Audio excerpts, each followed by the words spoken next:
Welcome back to another exciting week of RSC's The Pre-Jump podcast. Joining us, we've got a few new faces on for the first time ever. We've got Mr. Tyler D, a younger-looking Bradley Cooper himself, Mr. Moose. Both of them are AGMing. Mr. Tyler D is AGMing for the Cosmos, Mr. Moose AGMing for the Mythos. And who can forget our main man Hum returning live. We were supposed to have Rob, but he's playing hooky with another friend. He couldn't. He decided not to be on the night. So here we are. Those dang GMs. Him and Irish are hanging out right now. Got stuff. There's Irish Dang over us. GMs. Him and Irish are hanging out right now. Can you believe it? I say you can't leave your AGMs unattended. That's how we get into trouble. So who we taking over? Who we taking? Oh my Wait, god. I let Rob take over me. Hold on. For those of you who are new here, just want to point out, can't even speak tonight. God, I'm completely sober too, which is wild. With having some new people on, we're getting the new season kind of underway. We're going to be talking tonight about a subject we've never really covered before with new player orientation. Normally, you would see us kind of talk about some different segments, like maybe doing some like top 10s throughout the season, who to look for in the draft, but gotta have a good little fun, first time for everything kind of stream. So getting us kicked off though, Mr. Moose, off season. We have the dates posted below. We're talking about, we're getting pretty close. The draft lottery stream. That's only tomorrow, right? Yep, it's coming up quick. T-minus 24 hours. God, I don't even know if it's T-minus 24 hours at this point, because I think Fiend said he was going to try and 23 hours, yeah. Early. Yeah, he's going to get kicked off a little early this season, I think. We're hoping for 8, I think, right? I say. Yeah, that sounds about right. Yep, and Fiend's already roasting me for my stellar sunburn, so yeah, my map skills and my sunscreen application could use some work, but yes, we do have marbles Monday, so it'll be soon. As a fairly pasty man, I'm just saying, aloe vera goes the distance. It is. It does. You might need some, man. Just a smidgen, but that's all right. But Moose, what is our next kind of big deal? Like, what should people, especially our new players, the people who are going to be joining us for the first time ever, outside of this draft lottery, what should they be paying attention for? What's going on? Yeah, so the draft lottery, as far as a new player is concerned, means almost nothing outside of watching fancy marbles go down a track. But in terms of what that matters to them is probably almost negligible. Our new players, they're gonna want to keep looking at combines, because that's how they're gonna get scouted. That's how they're gonna be, getting the GM's interest, getting the scouts' interest. So that way, when we do come down to drafting and it comes down to preseason, you want to get drafted high enough as possible. So that way, if you do have, a bad preseason match day one, it's a lot harder to let go of your first round pick than it is your 6th round pick. So, we still have a few more combines, and then after draft lottery, we get Hell Week for the GMs. They're going to be running around hitting all the transactions. New players, they just got to focus on being in combines, trying to look good, as cute as you can in your Octane and Fennec decals. And then they'll have to wait till, next Monday when we actually see the draft go through? Yeah, should be next Monday, right? Mm-hmm. I believe so. And that's going to be where the real fun kicks off, because RSC is going to turn on their most popular screen, where everyone stares at a spreadsheet for about 3 hours straight. Gotta love the spreadsheets, man.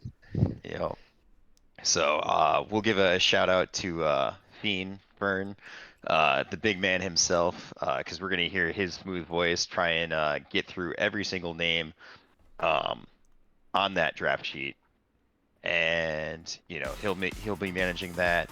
And then if you're a new player, you just got to wait till you hear your name called. All the GMs will come up. They'll say, hey, I want so-and-so. Oh, man, you're rolling. Oh, we're talking about like, I want to get you started on combines, not get you rolling through the whole sheet without us, man. Come on. No, I was gonna say, like combines, really important portion. It's where we get to see how new players are, and especially for a lot of DEs that we've never seen before. It's the best place. It's the best place where you can get your eyes on them, see if they're going to be worth a while, and if you want to try them out. Yeah, Panther, I went in and turned that down just a wee bit. Hopefully it's a little bit better for you going forward. I don't know why it was so loud to begin with, but hopefully it's a little bit better for you. Anywho, no, so I was doing I was actually doing some scouting. I've been recruited to coach this season for some lower tiers for the bakery.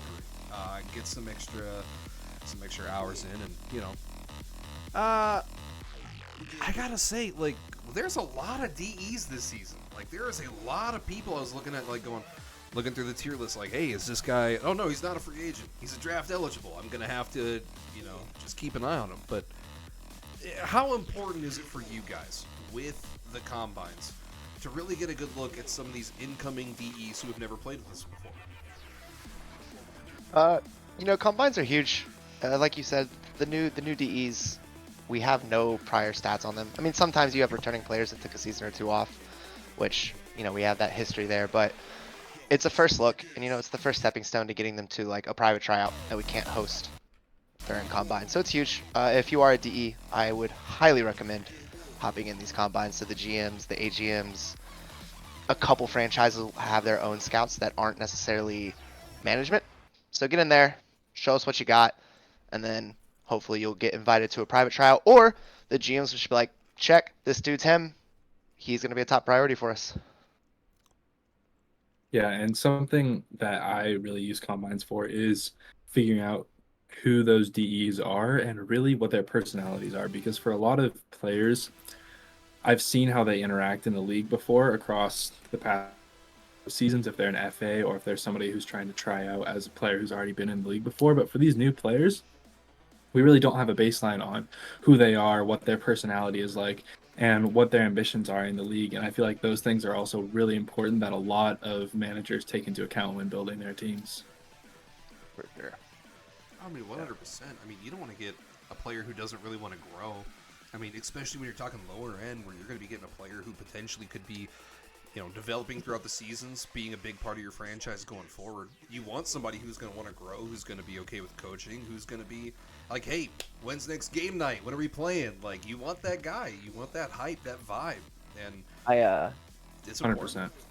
I think for amateur N2s, I think that was one of our we had a little questionnaire for everyone. I think that was our biggest question was, do you want to play on off nights and do you want to get better through coaching? And right now, I think our 2's amateur team is 9-3. So they're ready. They're ready to roll. That will be the biggest thing for any DEs in the amateur contender tiers. Just let them know that you're here to cook. Yeah. I would also say too. Oh, sorry. Go ahead, man. I'm not trying to talk over everybody. Yeah. So I would also say too, just in addition to figuring out the vibes, and I'll even shout out Lox in the chat over here, because Lox has been a huge vibes guy. He's he popped in first over at Destined, followed me over to Mythos, and he's even helped me out with some Call of Duty tryouts for my esports org for the colleges. So it's cool, it's cool getting good people that you can legitimately hang out and game with, outside of RSC. But also too, one other fun point for combines is it also gives a lot of players a good idea for where they're at relative to everybody else, especially, you're a first timer here and you may never have really done any organized esports or a league or anything like that. So getting used to playing with teammates, and not just grinding solo queue, and getting spammed what a save every time you miss or whatever. It's nice to actually interact with actual humans who want to hang out with you, rather than being, randomly queued in with the matchmaking. So, combines give you a nice little taste of everything, I think. You're telling me you don't love solo queuing? Oh yeah, you know me. I'm always on that grind. So I'm glad we got both of you guys on for this week because you probably got some keepers, right? Some people you're looking to keep around for next season that you're probably holding some For draft sure. picks for. Explain kind of how that works for newer members. Like, what is the importance of keepers and why? Why do you keep draft picks eligible? So keepers are assigned a certain round that they have to be drafted in if you want to retain them. So if you have a guy, let's say from a previous season, that played really well in the tier, let's use contender for example. Let's say he was on a playoff team, he was maybe the third man, and at the end of the season, he stayed contender. He didn't get promoted to the next tier up, which is prospect. And we're looking at this from a team building spot, and we say, hey, this guy was a huge and integral part of this playoff team. We should keep him around. So maybe his two teammates got promoted up, or maybe one got demoted, who knows. We'll kind of start building our team around him, perhaps. And let's say he's a second round keeper, so our second round pick in that particular draft will just be used on them. And it's just a free and easy way to start somewhere with the team. It's so much nicer to have a keeper than it is to just go in with nobody and just hosting all these tryouts, going to all the combines to see who's new. It's always nice to have at least one keeper, and then sometimes two. Oh yeah, 100%. Yeah, and also, just really quickly, how keepers are assigned, just for players that don't know that and who are new to the league, is every player in the tier gets a number, and that number gets divided by the number of teams that there are in that tier, and that's the total number of rounds that will be in that draft. So let's say, for example, there's 100 players in a tier and there's 10 teams, then there will be 10 rounds in the draft. In RSC, most of the time it's something like there's 120 players and there's 30 teams, so there's going to be 4 or 5 rounds in that draft. And all of the players get divided up into usually 6 or 7 rounds. And then from there, all the players will be given a keeper round. And all of the players includes all DEs and returning players, so everybody is ranked into that, including those DE players and FAs. So if you're an FA, you can actually get signed during the offseason and then be kept in that keeper position rather than having to be kept over a contract in a keeper position like that. But that's all I had to say. Sorry, boss. Keep going. No, man, no. This is the information that a lot of our new people need to know, and quite frankly, I love when you guys just jump in there and just keep going with it. It's less time for me to have to formulate what I'm saying, and less time stuttering on stream. So I'm all about it. I'm all about it. But that kind of takes care of picks. It takes care of the keepers. Talks about a little bit about contracts and how that works. But did we actually cover how contracts work for anybody? Not yet, but we No, can do not that. yet. We haven't talked into that yet.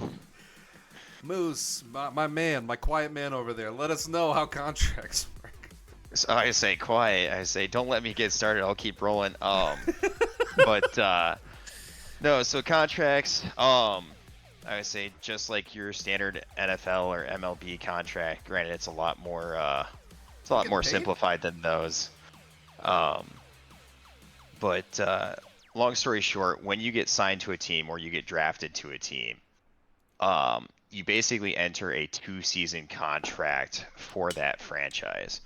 So if I were to go ahead and get signed to the Mythos, for example, I am technically stuck with them for 2 years, or not 2 years, 2 seasons. Sorry. That would be a long Stuck, time. my man. The language you're using makes it sound so terrible. Well, it's not like it's a terrifying place or anything. Golden Um, handcuffs. I heard your But- GM can be a bit of a hard man. Oh yeah, he's not great with roller coasters, but outside of that, he's pretty good. But Oh god. anywho, I got some great pictures for you guys later. 100% you can put that in workplace gen chat. I would love to see. But the other sorry, I got derailed from that roller coaster. But contracts, so I'm on a 2-season contract with a team. So I'm with them. We play out the season. Everything's hunky dory, right? And then we get into the off season here. What happens a lot is during the off season, because our salary values will change, or that keeper round value will change during the off season. Once numbers has a chance to look at us and be like, hey, you've gotten pretty good, let's send you up. My GM might decide, hey, I'm a little bit too expensive now. Let's trade you out to another franchise that might have a better spot for you. Um, Conversely, too, they might also just select to say, you know what, Moose, you really haven't gotten any better. You're not exactly a huge vibes guy for us. And frankly, your AGMing, it hasn't done anything, so we're going to have to give you the scissors. We're going to axe you. They'll send me to free agency, at which point, I could go kind of start looking around the league and, attending combines and seeing if any other GMs are interested in bringing me aboard. 100%. And I can say for clarity for a lot of people, especially having been in free agency a few times over the last couple seasons, free agency is super important. If you get on your team, you get drafted, and you just don't make the roster, you don't make the cut, the season's not over. You're still a free agent. You're still available.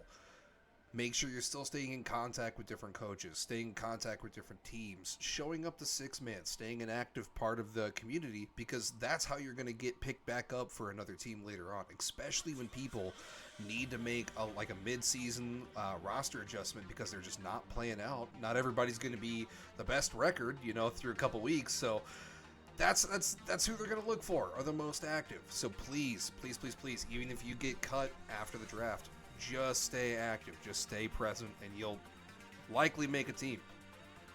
Yeah. I mean, that's what And happened also, for me. Sorry. another thing My that you bad. guys can do. No, totally fine. Another thing that anybody that gets cut can do, and actually Dev roster League, players oh my as well, God. is the Dev League. Yes, there you go. Forgot all about it. Totally Thank you. forgot. Yeah, the Dev League is awesome. Is one the story. If Moose is a great guy, like I assume. Ooh, Uh-oh. your mic is Audio cutting is out on me, choppy. man. Did you slap your camera or something? What's going on? I have no idea. Does it work? Oh, that's better. I think so. All right. Sorry. There's one more situation that Moose didn't quite get to. Moose is a great AGM, finishes out his season contract, and Tech 4 decides to re-sign him. That contract is only a contract. Anytime, it'll be a one-season contract. Was that choppy for everyone else? Yeah, I was gonna. You're Okay. dying on us, man. I got at least most of it out of there, but He was saying that if you are a free agent, I believe, and a GM picks you up, or they sign you to one of their teams, your contract is gonna only be a 1-season length instead of a 2. Is I believe the point that Hum was trying to make. exactly. And then, do one of y'all want to dive into the Dev League a little bit? Oh Hum yeah, made I a was great gonna point backcheck about for that. that, so we can make Yeah, sure for we sure. cover that a little bit. For those of you who you want to get better, you want to get some extra matches in through the night, or maybe you're a free agent trying to keep active within the league, you can go to Dev League. They start up an hour typically before any form of scrims will go, so you can get in there. You check in for the day in your the free agents tab. You can do what is it? ? Check in CI, I believe. It should be like ? CI or something like that. But Yep. you check in. You can pop over to Dev League after you hopefully you've registered for the day. But you get into the matches, you play some matches, you get warmed up. Then a team can still reach out to you and say, "Hey, Tyler, we need a guy for Prem right now. Like, can you come sub for us for Prem, please, please, please?" And they could, yeah. And if you agree to it, you can get picked up.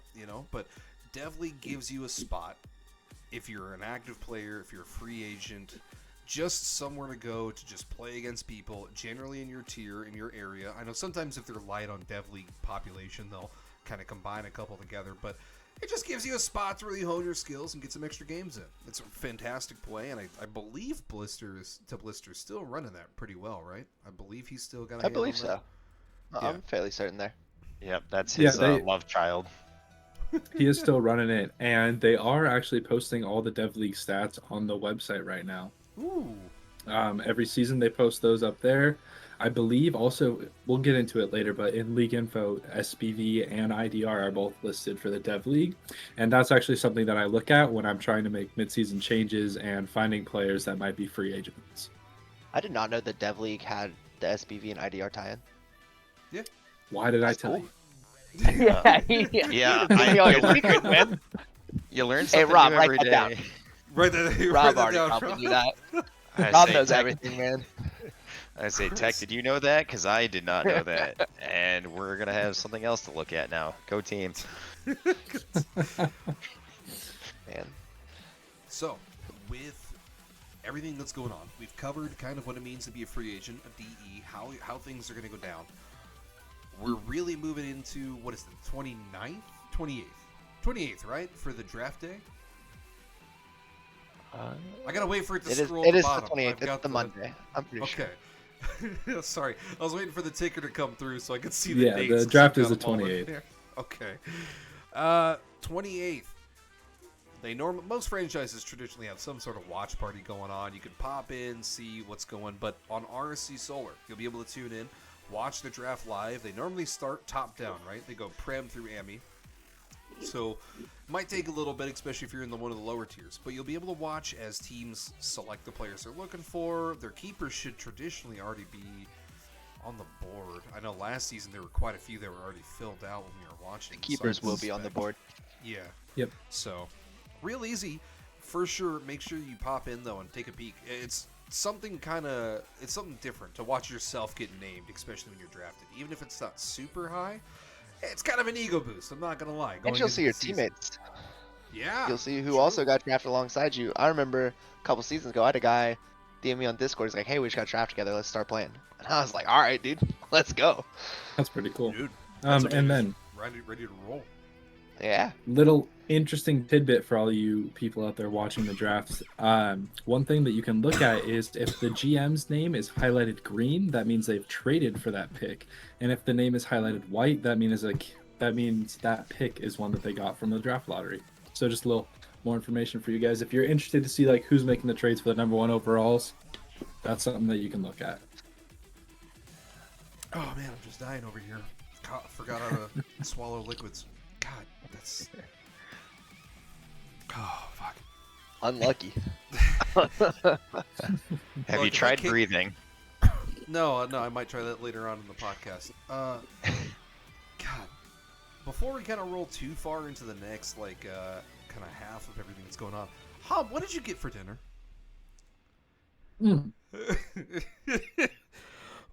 Great timing on that question. Oh, perfect. Oh, I'm the best. I know you waited for him to take a bite. And So you're I like, got "All right, now I'm gonna some steak with my A1 steak sauce and Ooh. a salad that I've absolutely demolished. Always got to eat your greens. Always got to eat your greens. Oh yeah. But you got a steak? Man, I am slacking over here. I just had popcorn. I'm just... God. That's pretty good dinner too. Good. Can't go wrong with the steak and salad." So, how long does anybody know off the top of your head how long preseason cuts traditionally go for? So I know that you have typically 5 to 6 people after draft night. That's typically how many rounds there are. That's how many you get. The first round of cuts has to be made after the first preseason game, midnight the next day, I believe, or Yep. something like that. And then it has to be down to 5. The next has to be done. It's typically that following Sunday, and then that has to be down to 4, or before the next preseason match day. And then you kind of roll with that, and then before the regular season starts, you have to have your team fit cap and be good to go. Yep. So you can have as many players as you want drafted to a single team. I believe the current record is 9. Yeah. Not Juan? really a record you want to break. Yeah. My man, if I rolled into my team, my franchise team chat, and I saw I had 9 people in my tier chat, I'm gonna be like, okay, is this a glitch, or am I really competing with 8 other people for a spot on this team right now? Yeah. But then a little bit of dates to go along with that. So 8:30 is the night of the first preseason match day. So 8:31 at midnight Eastern time is when all rosters have to be down to 6 players. Generally, that won't be an issue for most teams, but sometimes it is if you have those GMs who have a lot of picks in a single tier. And then 9/4 is our second preseason match day. So 9/5 at midnight Eastern again will be the down to 5 deadline, and then 9/7 at midnight Eastern is the down to 4 deadline. I was off by 1. Unlucky. Moose pulled a hump. He just dipped midway through the podcast. That's wild. Probably got hungry. He probably got. That's fair. This Probably is a going to go really yell at late Dyer. time. Why are you guys eating dinner so late? It's 6:15, 6:24. My bad. Sorry. I'm an old They're man. not East Coast. You can catch me at Golden Corral at typically like 4:50, 5:10. That's lunch. Oh god. Yeah. East Coast, West Coast. It's 9:24 here. God. Central Coast, Best Coast. Hey, that's some good oceanfront property you got there. Oh yeah. Oh, Bread basket of America. You betcha. You betcha. But while we Also wait the for basket Mr. case. While we wait for Moose to get back. So, preseason cuts. You know, obviously it's never easy. So I've had, unfortunately, to cut a couple people last season. And I know both of you have probably had to cut people before. So, Oh yeah. for new people who are entering the league, it's never personal. 9 times, well, No. I should say 9 times out of 10, it's not personal. 9 times You'll out of know 10, if it's personal. Yeah, 9 times out of 10, it's, hey, you know, it doesn't fit in, you don't fit in cap. Because maybe the cap space, I'm just going to throw a number out there, maybe it's like 1,000 for Amy. I know it's not 1,000 because I think Amy's minimum was 715, I believe, was last season. But, you know, for simplified numbers, we'll say it's 1,000.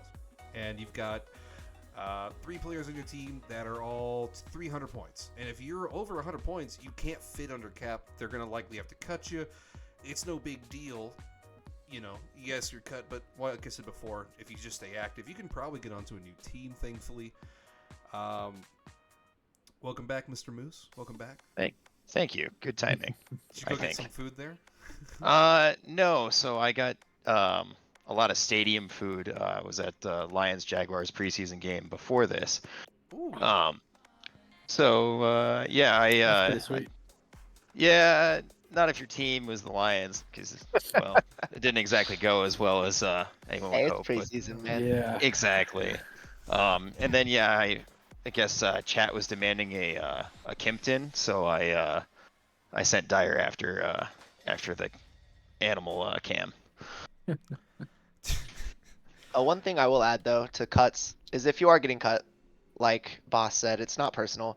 And the best piece of advice I can give you as a former GM and current AGM is to take it in stride. You know, GMs talk about players that they cut, and 9 We have times a out whole of 10 they're channel good for cut it. notes. And so you just, if you take it in stride, you keep a positive note, and you go be active, like we were talking about the Dev League with 6-mans, with checking in for matches, you are so much more likely to get picked up, or at least invited to a tryout. So keep that in mind. You know, have a good time. Don't burn any bridges.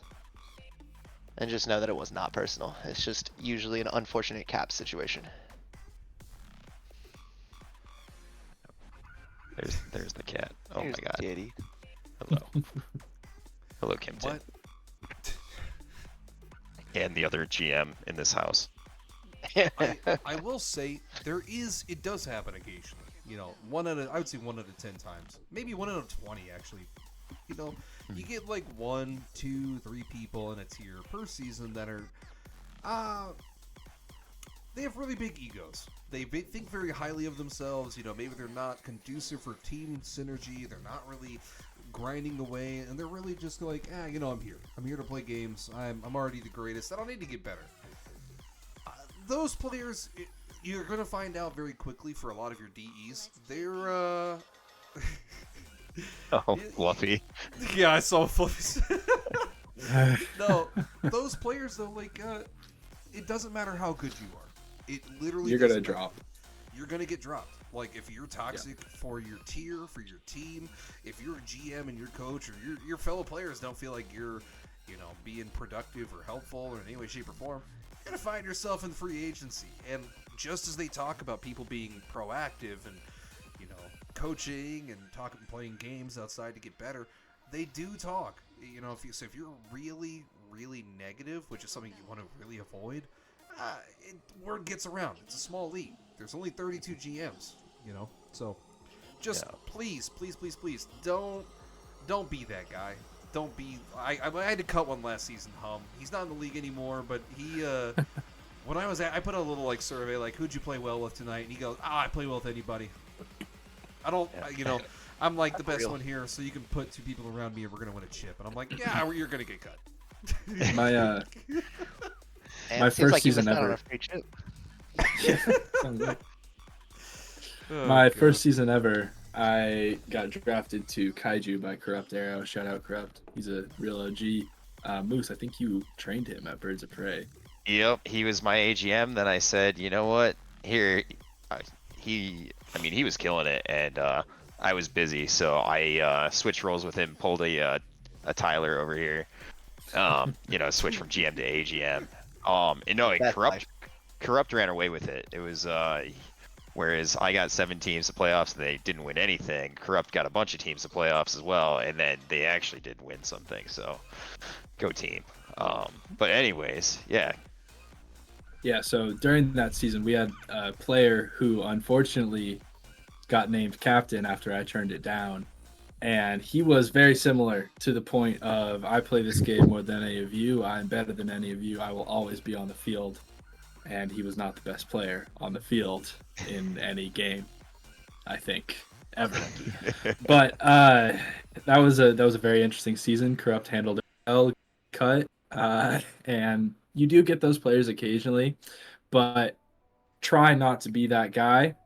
If you don't know who that guy is and you can't tell, chances are it might be you. So take a little step back and humble yourself, please, from a Am I the drama? management standpoint. Am Am I the bad guy? And just to kind of go in the opposite direction, from that as well, we talk about how GMs talk to each other. So if you are the problem child on a team, chances are the other 30 the other 31 GMs are going to know as well. But by the same token, it is a for fun league. And if I have to cut somebody, and I genuinely believe that they're a starter quality player, or they're a good vibes guy, when I send that transaction through, I'm going to also put in basically a letter of recommendation saying, hey, this is a guy I'm letting go. This is why I'm letting him go. And it might be because of cap space. It might be because, the chemistry is just better.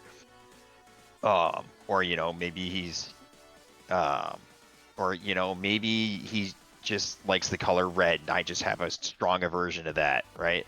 And then I'll put in the chat and it's like, listen, hey, he's definitely a starter. Or, he's going to be a good developmental fourth. He can really contribute to your team if you need help on offense or if you need help on defense, right? I'll write out that recommendation, and in bonus points, if you're a franchise guy, if you're that guy who hangs out, after matches, who tries to get better, or just who wants to hang and vibe or play battle bit, after matches, I'm 100% going to put that down because it's a for fun league, and I want that player to have just as much fun as I'm having on my team. So I'll be like, hey, I'll just yell downstairs, hey, Dyer, go pick this player up, right? Or vice versa, right? That's Collusion. Yeah, well, Lox is like our child of divorce. He's bouncing back and forth between homes. Yeah, I've been So- trying to get him since about season 14. Hey, who? So Rob, write it down. Write it down. God. I just realized I think my cam froze. It oh did. yes, you're very yeah, well, frozen. You're very stoic. I would say Oh, bonus and you're points. back. We're cheating. So I never really use this. I try not to because I really hate this webcam. But This is what we're rolling with because my main cam just froze. I don't know why. But no, Moose, I'm glad you brought that up because last season, Quan, shout out to the homie there, he had a team that wasn't doing super well in Challenge, and he reached out to me and he said, hey, I've got this guy. He's a great dude. He's a great, part of the franchise. He is active. He likes to play games a lot. Can you take him so that because we're going through a whole rebuild, we just can't seem to figure it out. Can you get him onto your team since you're looking for plays? Yeah, sure. No problem. Like, GMs are really readily available to, like, working things out with people and trying to get people in good destinations. Like, 100%. And if I can get a 3rd round bonus pick for it next season, that doesn't hurt either. Yeah, that'll do it. Man. Futures are always nice. Yep. So that way I can have 9 guys in a tier for preseason and see how that goes. I tried so hard to set up a trade because I told Croc, I was like, look, man, if I can get I think it was like 15 6th round picks or whatever. Like, I was like, hey man, can I trade for one of your 4ths? If I can give you like 15 6th round picks, can we make this happen? Dude, if I could have made that trade happen, it is a lot of picks, but 6th round picks are kind of incredibly valuable. Oh, yeah, that's where you get the biggest sleepers. Yo. I've If only you ever even been picked get in the the 6th draft. round. If you even get to be like a 6th round in your draft, God. I say, hey, I'm old Greg was a 4th rounder. You never know. He could have been just a smidge worse. He would have been that MVP 6th round Mr. Irrelevant. And Boz, Already with actually, the I 6th round pick. believe the season before you, on our rival team, we had a Chally player that we promoted into a 6th round rival player who dropped a 102 SPV in rival. Damn. Yeah, shout out Mr. Nuke. I think he's chilling in Elite now too. Who? Mr. Nuke. Oh no, he's at the Cosmos. He I was said veteran elite. last season. He said elite, Oh. my guy. Yeah. Well, I meant like I was gonna say he's in rival now. Oh, He is is? Yeah. Oh, Right. I'm gonna hit you up after this. Don't worry about it, dog. Why am I not in rival? I got moved to elite. What is going on here? See, boss, you got to send in a 20 every time you do a numbers report. That's how you grease the wheels. Yo, Yeah, if that's it all really it took, helps. oh my god, we could already be there. Are you kidding me? We could already be there. Oh, I would love to Yeah, be all the in richest rival. players are in AMI. Real. But continuing on with our new player orientation here as we keep things kind of moving. We've already talked about dates. We've already talked about preseason, the draft. Let's talk about an important part of your roster. Let's talk about your captains, who you nominate for each tier, and what you kind of expect about your captains. Tyler, you obviously have been around for a little while. What do you look for in a captain, and what do you kind of expect from your captains? There's the two, or really 3 big things I look for in the captain. The third, I'll start with the third one. The least important, but still kind of important, PC players. Just saving those replays is so much easier that way. At the end of the day, it's not, like a super huge deal because you can just get one of the other players to save the replays, but it's nice. Another big thing is someone who wants it, right? You want the captain to be the most active. They're typically responsible for setting up off-day scrims, off-day, ranked grinds and whatnot, and replay reviews. So people who are active and seek out being a captain usually have a leg up. I mean, and I would say at least 50% of teams I've built, there's usually only one guy that really wants it. The other 3 are just like, yeah, give it to him. So it's pretty easy. And then the last one is, a franchise player, a guy whose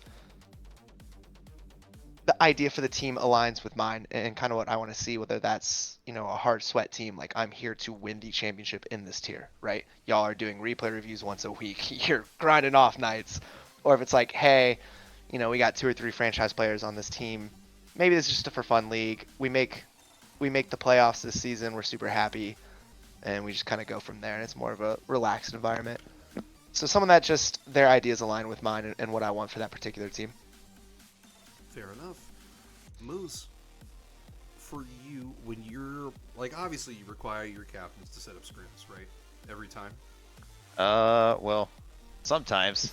Last season I was the captain, but I swear Skullsy set up like 90% of those scrims. So sometimes we like to do this thing in my franchise called Delegation. Um, I'm very good at avoiding responsibility. Um, so no, yeah, ideally, your captain is going to be the one who's setting up scrims, so they're going to have. Sorry, go for it. No, I was gonna say for our new viewers, people who've never seen or even been a part of RC before, what are scrims? I don't think we've said it yet. Yeah. On the stream.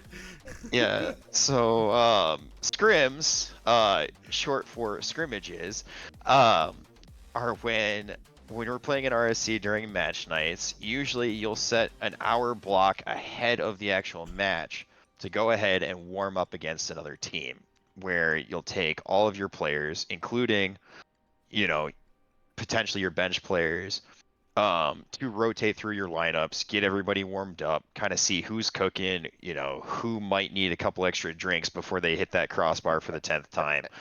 And also too, just to get get a feel for your opponent, for your opposing team, and kind of improve your bench player as well. Sometimes that's a good opportunity for them to really get some get some match time in and see if they're going to be ready for the show. Yeah, I know for me, there's only two ways that I ever run scrims if I'm the captain, which for the most part I am. It's always either the highest points player rotates out, because the ideology behind that is that, they're the most warmed up. They should probably sit the next game if they're feeling the best in the lobby. Let the other players make sure everybody else is warmed up. Or just having a set lineup of rotating through all four players, making sure that in a set of 4 games, everybody plays 3 times. And they play with all the combinations of teams just to make sure that everybody plays, and then you figure out your best lineup from that and go into that with matches. Dude, that is the best picture of Tech 4 I think I've ever seen in my life. Oh, you're welcome. That is fantastic. You gotta go check it out. It's pretty great. Oh man. Yeah, Oh, God. I'm sorry, I was so distracted. I forgot where we were. Scrims, but yeah. Yes, we got just it, finished got up scrims. I was gonna go into the match series about that next. Into the what? Match series. Match there we go. series. Got it. Sorry, it cut out for you when you said I was going to go into that and then nothing for like a good 3 seconds. Yeah, no, I actually just kind of baited you there. Anyways, so the match series, how that works, RSC is a little bit different than probably most other leagues that you've heard of or that you've played in. If you've played in a lot of other leagues like MLE or Nemesis or stuff like that, what we do is a 4-game match series every single match night up until playoffs, which we'll talk about later. And in those 4 matches, no matter win or loss, you play all 4 games. You could have a 4-0, a 1-3, a 2-2, a 3-1, any combination of those. And we take into account total games when talking about standings. That's why it's really important to play all 4 of those matches. And typically in those matches, you'll play anywhere from 30 to 45 minutes of Rocket League. And that's about it. After that, sometimes you'll have a captain's meeting afterwards, depending on your franchise. But most people will just cut you loose. Feel free to go, have fun, do whatever you want to do after that. It is important how you handle it though, like after a series. Because like I've played with some guys who are like, as soon as the series is over, you snap your fingers, they're gone. Like we're out. But I've also played some teams where you lose, pretty bad, and then all of a sudden you one of them's like, dude, we gotta watch a replay. We gotta find out what just happened and why we just got 1-3 or why we just got 4-0. Like and I think that's a big part about it as well for a lot of our new players. It's just how you respond to the adversity of a tough series is really going to be important, and how you develop and grow as a player. Yeah, For sure. So you mean you don't just immediately just abandon the VC right after game 4 is over? Just all 4 players just clear out? Well, some of us don't win all the time, Moose. So some of us got to deal with loss. So Oh no, just- no! I've He seen has it. no idea what that's like. I've seen it both. I've seen Yeah, it both ways George because I've coaches. 100% been on a team where that timer hits 0 at game 4, and all of a sudden I'm left to collect my thoughts and the replays, and I'm like, where did everybody go? Yeah. I like to host franchise meetings to kind of give more of a sense of, we're all a big team. And so I usually try to get my players to come up. And I usually get pretty good turnout, 2 or 3 people a tier. I'm pretty stoked about that. We can talk about it. And then as management, we can take a look at the teams that didn't do too hot that night, and we can schedule, a replay review or something to figure out what's going on. Or get out the scissors. Nah. I say it depends on who your captain is and who your AGMs are. The scissors option is a viable strategy. So that kind of covers, though, most of really kind of like just the basic series. I know we had talked about potentially covering forfeit procedure, but have they solidified that yet? Or is that still, are they still discussing that in rules? What The biggest thing to know forfeit? about forfeits is to take screenshots, document it, mod mail it, and if you think there's been a possible forfeit within the first minute of a match, just leave and restart. Don't be a dick, please. If it's in the first minute and there's been no goals scored and you think a forfeit has occurred, just leave the lobby, restart that match, because that's one of those times where you can actually restart the entire game. But if a goal has already been scored, or it's later in the match and you think a forfeit has occurred, like for example a player joining the lobby, just leave right away. That'll get you the forfeit. Open up a mod mail, take screenshots, document everything with timestamps, and that will get you what you need. That's a brief rundown on forfeits. Everything else is super complicated. And if I was going to say, if you're not familiar with what a forfeit is or what constitutes a forfeit, we do have the RC rulebook in the important links section. Your captain should likely be familiarized with that, just so they kind of understand what to look for. But if you want it, it's not the worst read in the world. Bob puts a lot of work in, and it's pretty well spelled out. You can find out exactly what causes it. I know, like, some minor things, or when I have my fourth player jump in, so we can get a quick bit of advantage for a little bit of chaos versus 3-man. So apparently that's a forfeit. Found That is out. frowned upon, apparently. Allegedly. Yeah, no power plays in Rocket League. No power play.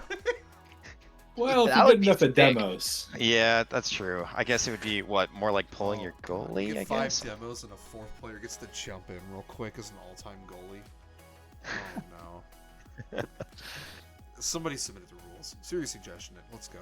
I like that. That's our controversial take for the night. Oh man. Playoffs. For a lot of people who aren't familiar, it's pretty straightforward. You have the best record, and then if you have ties, we have some tiebreakers. They go down the line. Tyler, you're probably a lot more familiar with the tiebreakers, I would hope, than myself, because I don't exactly know how Yeah. it goes. I'm definitely super familiar with those. I actually have no idea. I want to say the first one is conference record. Head to head.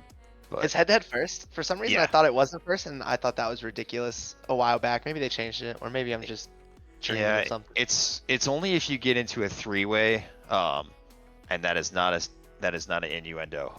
But yeah, if there's more than a two-team tie, then or It's just if head-to-head. or if they never played against each other, then it starts going down the list where you hit that. What is it? If you're in the same division, it's division record. If you're in the same conference, it's conference record.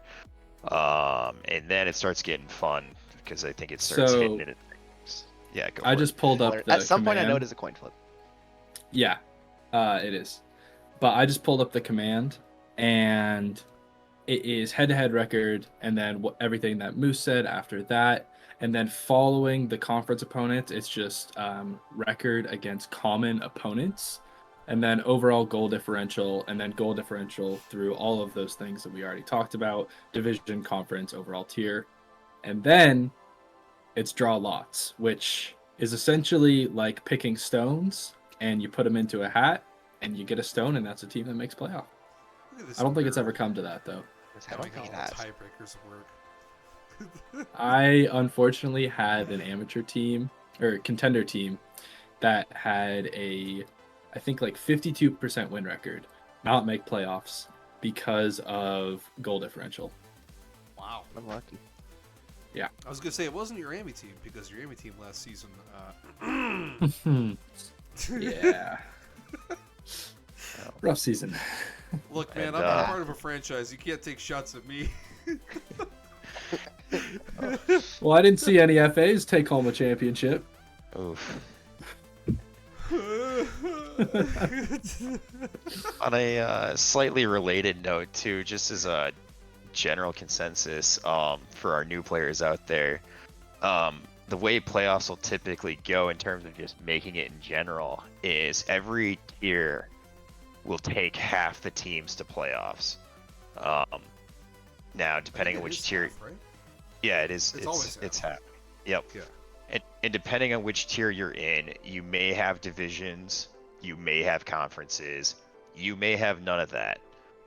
So depending on which one of those you're in, you know, a divisional or conference record may be slightly more important than overall record. Or sorry, well, your overall record is the most important, but you could potentially be, you know, the ninth team from overall, ninth worst team overall, and still get in just because you're in a certain conference. Or sorry, ninth best. My apologies. Yeah, found that one out the hard way. Season 16, playing for the Chromium, we finished 33-31, and we did not make playoffs. We did not. Sometimes the conferences are lopsided. Yeah. Yep. They try their best, but I mean it We happens. recently It happens. implemented the conference shuffling, right? That happens like every season now or something like that. Yeah, so division reshuffling. Divisions, there we Oh, go. division. Okay. I believe at least one GM from every division gets shuffled, and then 2 GMs every season switch conferences. Oh, I was the GM that switched conferences last season. I knew that was brought up a couple seasons ago. Yeah. Just didn't remember how long ago it was. And then also another funky thing like that, if you do make it into the playoffs and you progress past the wild card round in any tier that is that's a 32 team tier, so that's challenger through elite.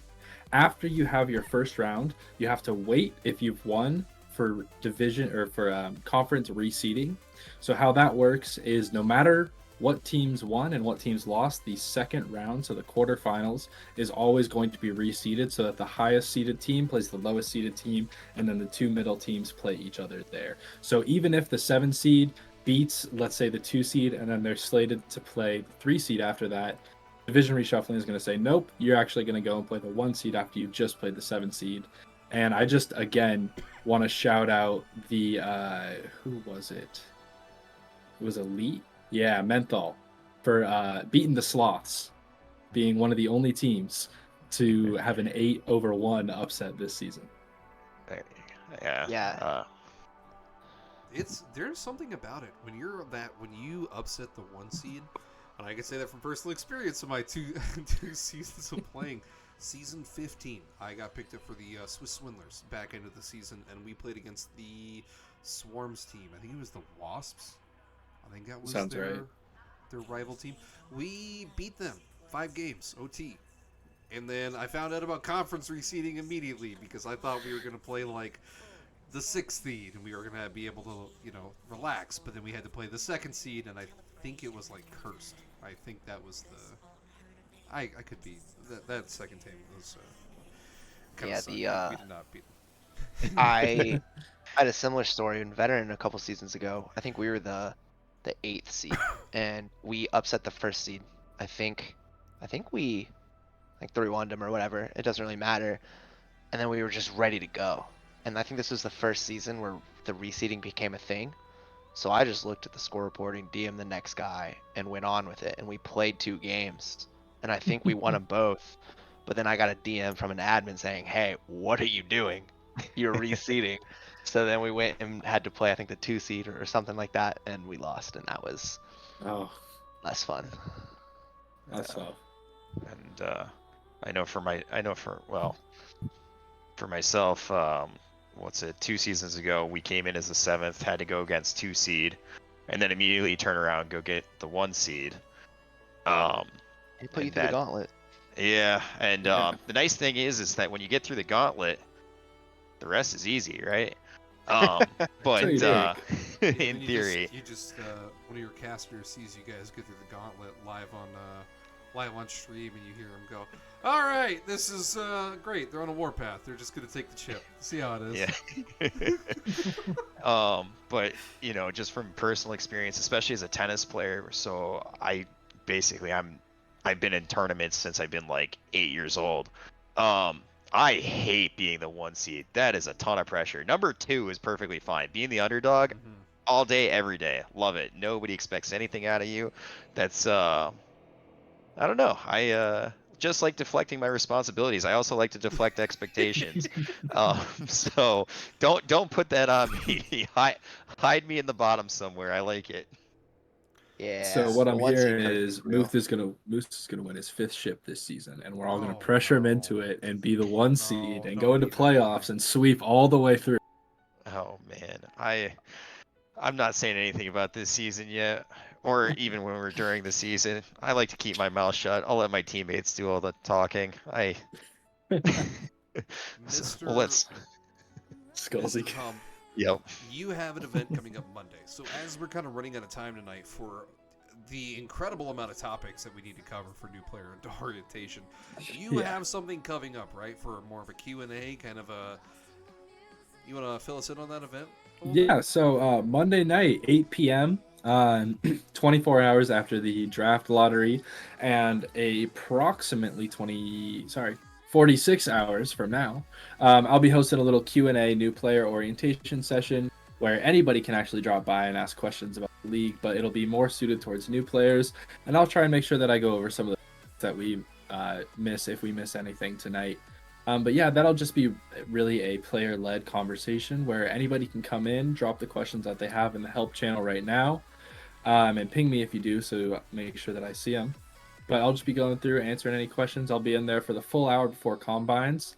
But yeah, feel free to stop by, ask me anything. I have a pretty decent understanding of what RSC is. I've been around for years, and I'd love to help share that information with anybody who wants to learn. Dope. Sorry, I didn't want to... We got a lot to talk about, and unfortunately, worries. we've got somebody we're kind of holding up for an interview in a Yeah. little bit, so can't keep them forever, unfortunately. So we'll go ahead. We're gonna roll into kind of our little bit of a intermediate break for those of you who are new here. We in the middle we do a little bit of shouting out some people that we really feel like deserve it in the league, and do a little bit of trivia. Mr. Hum, I know you might have pilfered some trivia, maybe perhaps. I do have some trivia if you want to Sweet. have me do that before we do the 100%. shout-outs. 100%. All right. So, this season, who do you think the 5 fastest players were in all of RSC with a minimum of 50% of the games played? And how fast do you think they went? You're talking average speed. Average speed, yep. All right. I'm gonna take a stab on Skullsy because I saw all of our stats, and I know he was cruising around like 16:25, I think, on average. So just off the top of my head, I don't know anybody else. So Skullsy have is no way. close. That's a good benchmark. He's about 20 off from being in the top 5. Dang, And he sorry, this was for last moving. season? What was that? What was Please. the question? Was the 5 fastest players last season? Yep. And also, bonus points if you can guess what tiers they were in. All right, I'll give my boy Fluffy a shout out. Was he there? He was veteran. Fluffy was not there, but if you keep guessing veteran players, you'll have a higher chance. 4 out of the 5 players in this list were veteran. Oh dang. Is it Best tier, baby. Possessed? Is it Raccoon, the MVP Raccoon of was season not 16? on there. Okay, dang. Yeah, that's my news teammate. Nice. Shout out Raccoon. I say, It's oh probably man, AOS now Arctic. They were both playing pretty close. One of them was my players in veteran. I say, I don't pay attention to your team, man. Nobody pays attention to your guys. I didn't even pay attention to your guys, and that was on your franchise. Okay. who are you? Pretty much. So coming in at 5th is Pop Tart Pounder at 1645 Unreal. Oh, that's right. I laughed so hard when I saw him in Elite, and I'm like, that guy. I saw him in an Elite Combine. I'm like, name alone, get him over here. Yeah. And then in 4th we got Wolf at 1655. We have who? Soul Wolf. Oh, sorry. You said we've got, and then your whole thing froze because you're three down 2 up internet. Really Oh, holding yeah. you back It's right great. now. Yeah, Wolf is the only Prem player. And then we got Soul at 1660 and Legolas at 1675 Unreal units, which is, I just think, absolutely insane. Um, and now, going back to a little bit of GM trivia, Cake was fortunate enough to update the GM and franchise history sheet. So we now have a new 100th ranked GM. Who do y'all think it is? I'll give you a hint. It is still a current admin. 100th Oh, current rank? Is it, admin? well, I Yes. guess Skim last time, and he was like 106. Tinsel and admin still? I think Tinsel's an admin, yeah. Tinsel was the answer last time. Oh, he was? Okay. I'm gonna guess shoot, RB Legend. Nope, he's a little bit further down. let me take a stab at Blister. Oh, close. I it's think gotta this be is in Hecka like then. the top 70. Nope, not Hecka. One All other right. one. Who is it? Who is I it? have no Trippin'. idea, man. Trippin'. Trippin ranked, yep, all the way Is he down at 100 right now. He plays for Ox. He plays for Bex. Yeah, he's He's not an an active active GM, Yeah, but he is Oh, an I thought active you said- admin. I thought you said active. Oh man. No, sorry. Oh. He was the GM of Waste Management, not to be confused with a certain rebrand that is upcoming. And now, for the last question, who is the only GM listed back to back in the franchise history? Not GM history, franchise history. So they manage two different franchises. Infinite? I think I lost half the question. Can you? Oh yeah, sorry. So who is the only GM to have managed two separate franchises and have them ranked identically in franchise history standings? Okay, gotcha. I'd go with my boy Infinite, but I have no idea. He's managed a few franchises. Yeah. He's just done I don't two. know. I've had, I know I've had two, and I don't know. One turned out slightly better than the other, but that's all right. Yeah, so actually shout out to Direwolf, who has GM Sub-Zero, which is the 43rd overall ranked franchise at 50.6, and Destined, which is the 44th overall franchise at 50.5. So right back to back, that's pretty insane consistency from her, and a positive win rate in both seasons, or both There we franchises. go. Go team. See, I knew I married greatness. Speaking of greatness, I don't think we can wait any longer to talk about our shoutouts. So, for those who are viewing tonight, we went ahead and reached out to a good bit of the committee heads to find out really who's been putting in the work this last season, who's been really setting themselves apart from the rest of the league, and, you know, we just got to make sure we get their names out there, give them at least a little bit of recognition. Getting us started off, fitting start. I'll go ahead and start off with media committee. I actually did not answer this. I reached out to Croc, who just the Croctopus TV, who just recently ended up stepping down. He shouted out two people. He shouted out Mr. Tazlian. If there was a media committee MVP badge, Taz would definitely get it. This man single-handedly produced probably over half of the streams this season. And then he also shouted out Slam Rancher and Go Fig, because both of them have been putting in a lot of work highlighting the streams, getting them edited from the Twitch, getting the VODs put up. Everything going between Twitch and YouTube has been those two, so huge shout out to both of those guys. Shout out Slime Rancher. Great GM. I say I got to shout out Go Fig. He's always been a hype man for me in Elite Chat, so go team. No team. Or should I say Go Fig? Yeah. All right, I'll get us rolling next into the transactions committee. So Naro is the new recently elected committee head for transactions. Shout out to him for winning that election. And Naro said that Rachi stepped down from the committee head, and he was I always with him whenever I interacted with Rachi in my committee channel or my transaction channels. He was always great at leading the committee, directing them on what to do and knowing all the rules.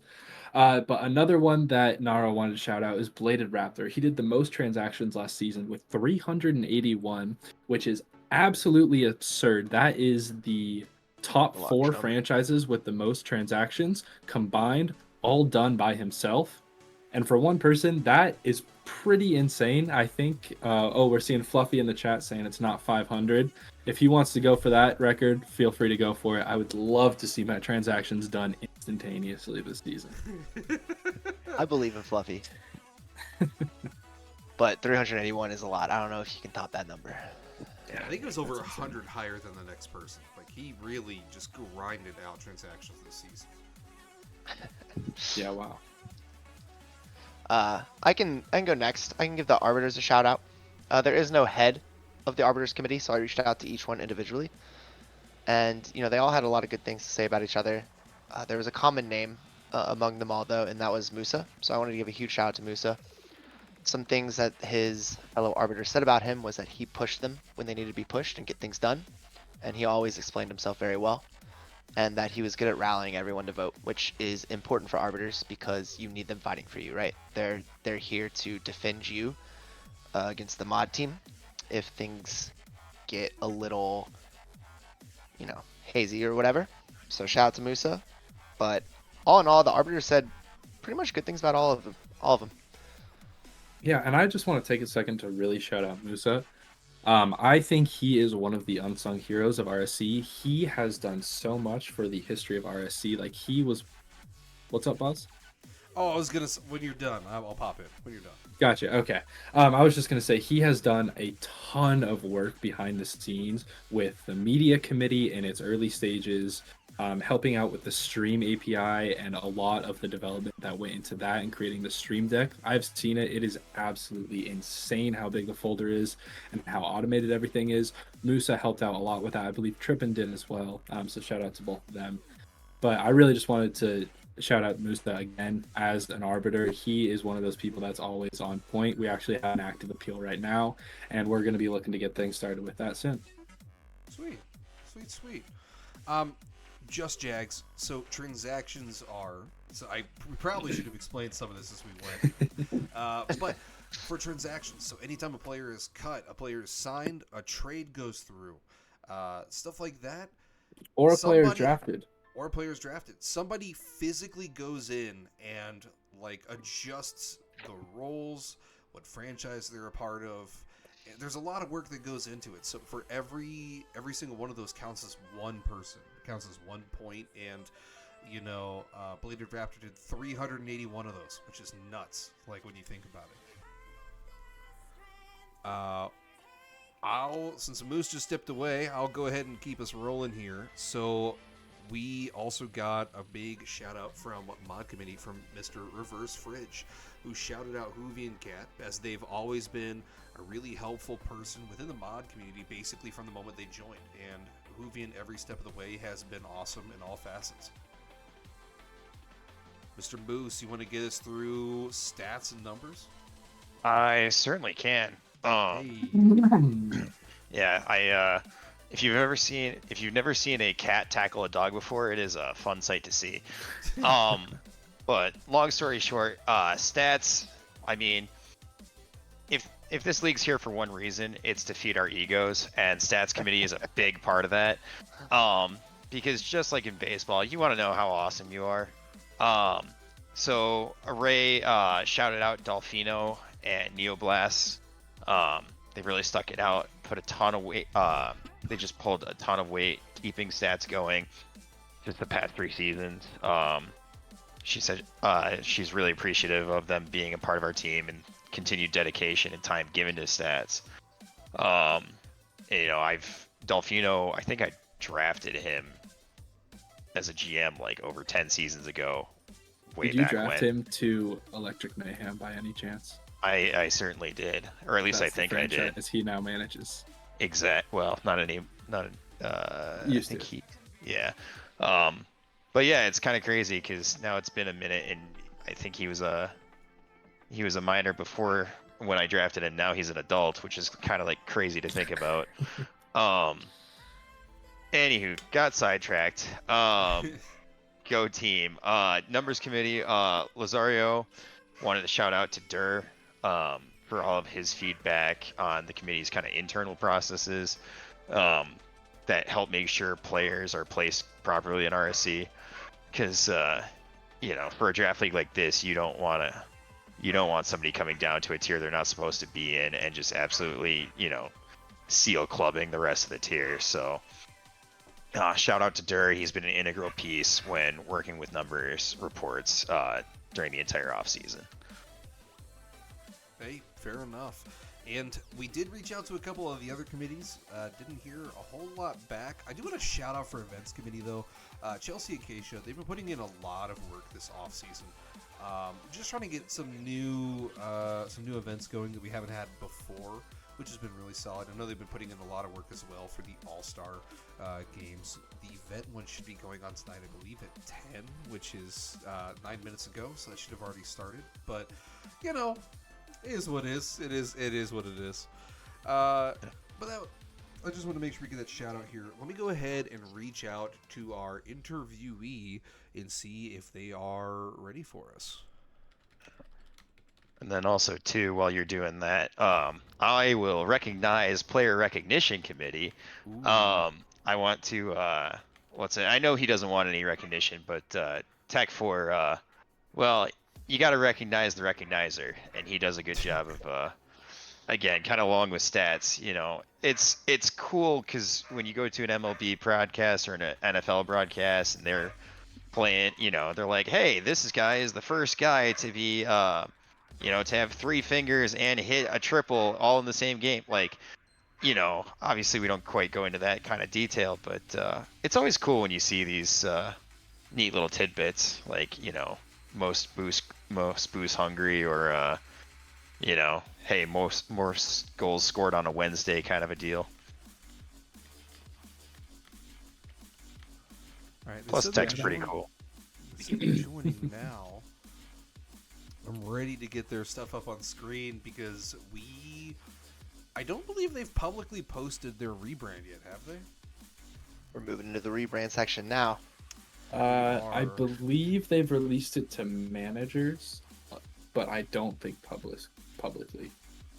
Cool.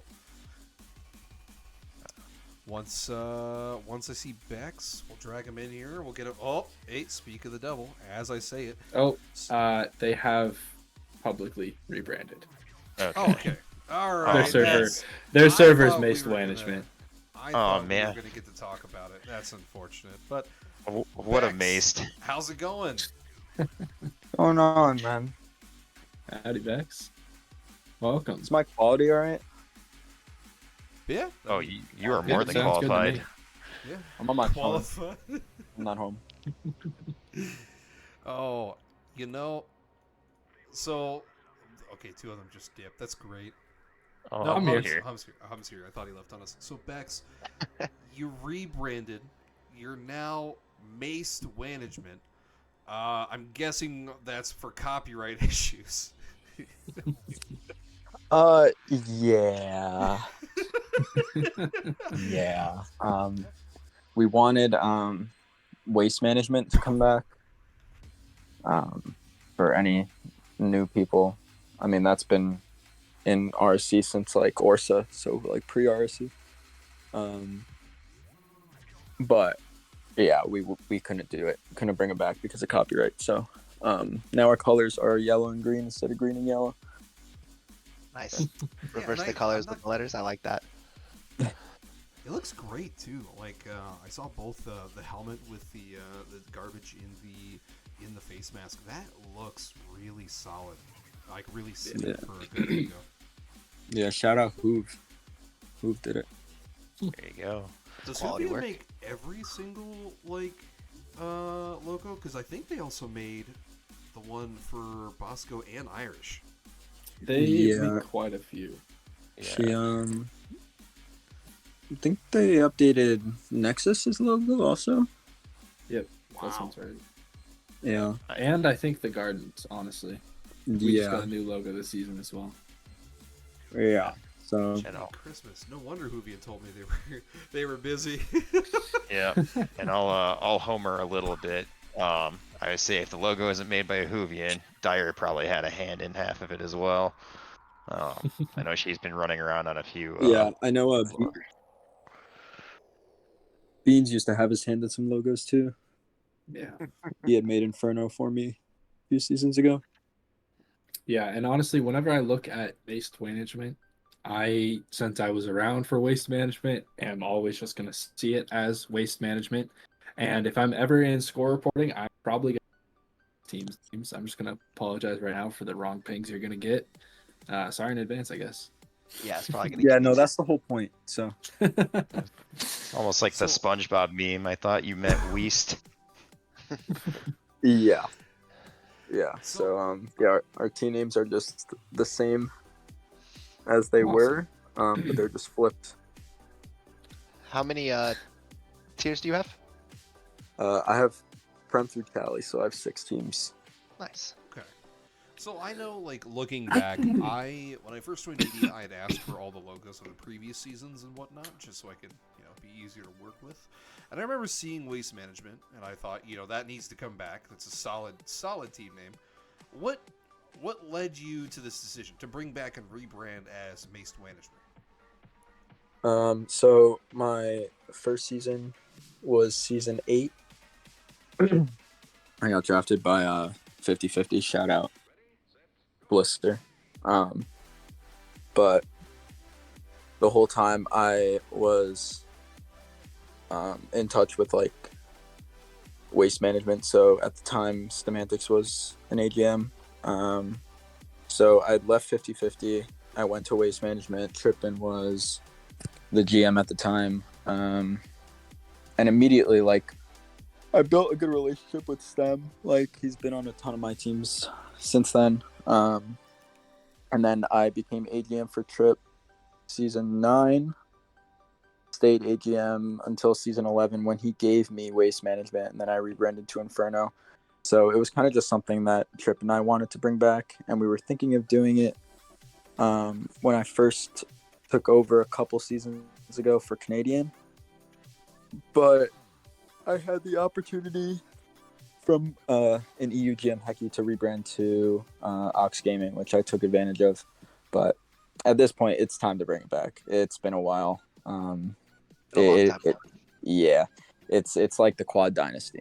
It was time for it to come back. I was happy to see the Quad Dynasty come back, and I'm happy to see an old familiar face, even if it is now Maced Management. It's the same. It's the Yeah, same and to me. there was always an ongoing meme about Maced Management because of Milky Way.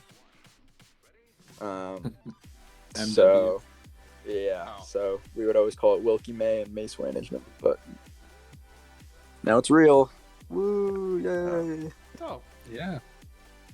Honestly, nothing better than seeing the dumpsters or the trash bins, sweep a team in score reporting, because that in and of itself No, just it's bad when you're playing them and you get swept, and it's like, damn, I just got swept by the dumpsters. Yeah, well now they're the dumpsters. So Oh. yeah. so we as that long was as something as I long was- as admins pass that one, we'll see. That was something I was going to ask was, did you already have your tiers solidified, like your names? Yeah, so I can run you through them if you want me to. For Yeah. sure. All right, so let me scroll up here. So Premier is the Tarbage Grux. Used to be the garbage trucks. Master is the Crash Compactors. Oh, God, Elite. I see a theme here. Elite is the Dumpsters. So we're just flipping the P upside down. Veteran is the Crash Tans. Rival is the Brash Tins. And Challenger, we were trying to think of what to do for the bottom tier. So Trip and I put our IQ together and we decided on Recycling Cringe. So that's the name of our Cali team. That's good. That's fantastic. Although I don't like being dyslexic and trying to score report your stuff. That's gonna be an absolute nightmare. I struggle with reading and writing on a regular basis. Yeah, Best of luck. Yeah, that's gonna be Skullsy's job. Yeah, when Hey, when delegation, baby. Trip and I were talking about it, Trip said the main goal of this is to make sure that when people are looking at our team names and people are like making the lobbies with our team names, that they mess it up, just to give stats the worst time possible. So Oh, You are no. gonna That's what get you wanna so hear. many replay strikes. Holy. Good thing you got a man on the inside. yeah, of course. Oh, Oh, 2 guys on the inside right now, actually. Sure. Oh yeah, Tech 4 brings up a good point. Casting that is gonna be Yeah, gonna I'm be not a looking forward to fun Oh it. time. boy. I'm not looking Good forward luck, to it at all, boss. honestly. Look, I don't think they've set opening day matchups yet. I don't think we've had signups for it, but when it happens, it could be rough. Yeah, I'll make You'll sure have to sign each up of my for every teams stream. get on stream at least once this Yeah. season. We'll make sure of it. Good. Boss just silently crying to himself inside Oh, right now. 100%. Dude, I'm just thinking it happens every season. I'll see somebody's name like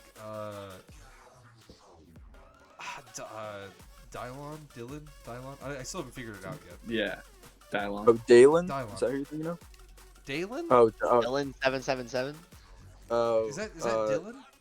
No, you're The you're new thinking well of defense the, GM. Yeah, no, that's just I've always called him Dylan. Okay. Dylon. Because I legitimately on stream last season, I'm like, I said Dylon for like 30 minutes, and everybody in chat's like, it's Dylon, it's Dylan, and they're just giving me like He all the just different confirmed like, in wrong chat it's answers. Dylon. It's Dylon. He Okay. has it. He has the pronunciation out for us. Legitimately though, like I had so many people in chat being like, "You're pronouncing it wrong. It's Dylan." And as a caster, I'm like, "Am I? No, please, like, not right now." Just imagine you're really, really mad at your grass and you're trying to kill it. Dylon. Okay, The that makes sense. season 15, when I was playing with ITA, it was me, Yellow, and Bax, and because Bax and I's names were so close together, Bex, Yellow Bex, changed her name Box. to Box, so it was Bex, Bax, Box. That is quality. I remember That's a- watching that's- that stream. Oh, That was a good one. That's 13, Yeah. 14, 15, and I 47 was right gonna there. say that was Yeah. terrible. Another Yeah. ITA team, by the way. Yeah. There was a Oh, man. team that I had that all changed their names to condiments for finals. Because they had a guy named Mayo and a guy named Soup. And so we also had a mustard and spoon out on the pitch that night. Love that. Love the team chemistry there. So, Bex, what's your favorite tier name? Like, which one are we talking here? Gotta be dumpsters, right? Dumpsters. Gotta be. Yeah, Dumpsters is a good one. I think Crashed Impactors just flows off the tongue pretty well. Recycling Cringe is just, gets the point across. That's a pretty funny one. That's fair. That's fair. Yeah, but like Dumpsters, it's like not only are you trash, like you're also dumb. So Yeah, like I said, that gets my vote. That's and, solid. and it's for Elite, so it's just it fits perfectly. It fits. Man. Elite, Yeah. Elite chat's gonna be even more toxic than it always is. Oh, yeah. Oh, boss, I don't know if I ever told you my idea to make it even worse. Please don't. You know, Please don't make it worse. It's already bad enough as is, man. Come on. I would say my thought was if anybody's skilled at some bot programming, we already have the rock paper scissors bot in there, Oh, but no. but you know the oh, what is it? The would you rather game where you pick three options. I won't say the name out. Yeah, Name for that game, MFK. but yeah, exactly. Yeah, I would say you could also do a start bench cut version and throw that in there if you want to see the mods implode. Oh, I God. can't even imagine. The amount That of would be foot traffic carnage. that bot would get in a span of 24 hours would be just. I'm not saying you should do it, but I'm also not saying you shouldn't do it. I mean, this Well- chat has literally fought the rock paper scissors bot all season long. Imagine what they do with actionable commands. I don't think it ever made it to Elite, but Premier and Master were for the past 2 seasons now they've been doing tier lists. I Oh, think it made Evan's its been the way to one that's Elite. been making the tier Yeah. list, and then everyone's been posting their tier lists, so that's caused a good old stir. I could see that. I could see that causing some minor problems. You know. Just a few. Not just minor problems, major problems, elite problems, master problems, premier problems. Oh my god. Oh, whoa, You've whoa, been around the whoa. league for a while when you Veteran and minor rival major. problems. Yeah. Yeah, Listen, Discord listen, TLS, actually. listen, I'm old, all right. But yeah, I still. Oh my god, it was the funniest thing too, cause now he's my two's teammate, but you know, my three's teammates decided, hey, let's drop a tier list, cause Chips did that the season before, and you know, Chips is still in our chat, and he's like, I want to cause chaos, let's do it again. So we all got in on it, and then just as a afterthought, Skullsy decided to put, you know, next week bottom 15 list coming out. We weren't actually going to do that because that might be a little, that's going to take it too far. And immediately Stoop goes ahead, pings his friend and says, hey, yo, that you. And I laughed so hard. Top tier entertainment. Jeez. Elite I Chat do likes to miss walk a having fine access to line. that. It's a grand old time. It's a weird like middle ground between like players who are becoming really sweaty at the game and like the people who know life it. Like it's like in between, right? And Hey, I touched don't elite know. once. Never again. No, 17 man, SPV, it's baby. terrible. I said back to veteran. That's my tier. That's my home. You know, Like I was in a rival combine and I'm like, man, I'm playing like trash tonight. And everybody's like, yeah, no, you're fine, man. You're good. You're good. I get to elite try out. I say the same thing. They're like, yeah, you should probably just quit. You're pretty bad at the game. Yeah. Uninstall like now. Oh man. yeah, I think the higher you go, the more cynical it gets. It's not even necessarily toxic. It's just, I think you Your get up, love-hate you get up. relationship with Rocket League just expands. Oh yeah. Sorry, Bex. Didn't mean to totally derail your interview here. Oh no, it's fine, man. You know, it's really fine. I wasn't here to talk about anything. You're good. See, Bex would fit right in with Elite Chat. I felt something from that. I poke my head now and then. Oh man. You got captains already figured out, Bex? You already got your. Do I have captains figured out? Oh come No. on, man! I heard you're. Yeah, on that's a to- little early. Listen, this is okay. This is how I know that you've never been a GM or an AGM. Yes, Do I- I was an AGM. AGM last season. What do you mean? Oh, Who has geez, captains wow. figured out this early? I'm so sorry.